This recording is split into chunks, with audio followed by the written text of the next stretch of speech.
Hebreus capítulo 11, versículo 1. Ora, a fé é a substantificação de coisas que se esperam, a convicção de coisas que não se veem. 2 Coríntios capítulo 4, versículo 18. Pois não atentamos nas coisas que se veem, mas na que não se veem, porque as que se veem são passageiras, mas as que não se veem são eternas. Em todo o universo há duas categorias de coisas, as coisas visíveis e as coisas invisíveis. Segundo a história e segundo a verdadeira situação do universo, as coisas invisíveis controlam as visíveis. Por exemplo, a parte visível do nosso ser, o nosso corpo, não é o fator que controla o nosso ser. Antes, a parte invisível, a parte que não se vê, é o fator controlador. Não somos controlados pelo nosso corpo, mas por algo interior que é invisível, mas real. Além disso, o nosso destino, o nosso futuro, não depende das coisas que se veem, mas das coisas que não se veem. Deus é invisível e todo o universo está sob o seu controle.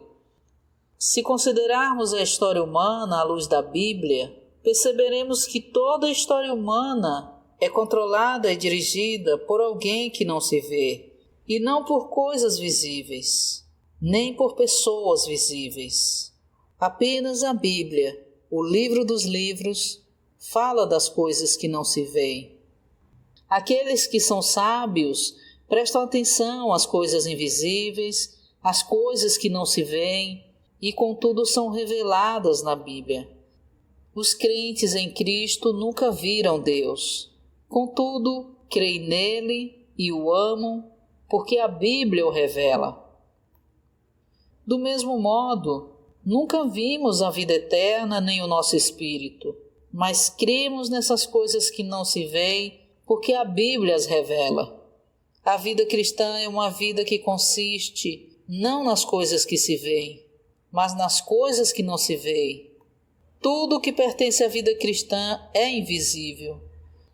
A degradação da igreja deve-se ao fato de os cristãos terem passado das coisas invisíveis para as coisas visíveis.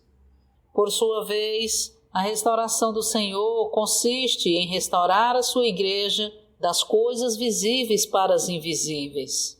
Quando nos preocupamos apenas com as coisas que se veem, somos caídos.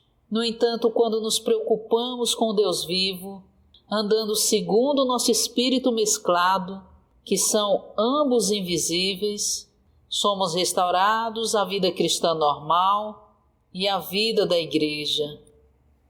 Para considerar as coisas visíveis, não precisamos de fé. Andar pela fé significa que consideramos as coisas invisíveis.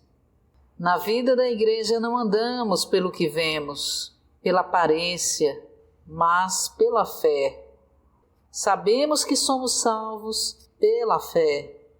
Essa fé faz com que experimentemos o nascimento divino com a vida divina. Quando fomos regenerados, a vida divina, algo invisível para os nossos sentidos naturais, foi infundida em nós. Como resultado dessa infusão de vida, tornamo-nos irmãos e irmãs no Senhor. Embora nem o nascimento divino nem a vida divina possam ser vistos, temos uma capacidade dentro de nós que é capaz de substantificar a vida divina uns nos outros. Essa capacidade de substantificar, que é capaz de sentir a vida divina invisível em nós, é a fé. Fé não é segundo o nosso sentimento. Fé é o elemento divino infundido ao nosso ser pelo Espírito através da palavra de Deus. Quando o elemento divino é infundido em nós através da visão que recebemos da palavra da Bíblia, de uma mensagem impressa ou do nosso espírito, algo espontaneamente se manifestará em nós para crermos no que Deus diz. Isso é fé. Todos nós temos de aprender a abrir-nos a Deus, a sua palavra, ao seu falar e à sua visão. Então o seu Espírito colocará um selo sobre a sua palavra e infundirá o elemento divino no nosso ser, como a habilidade para crer. Isso é fé, a substantificação das coisas que se esperam e a convicção das coisas que não se veem.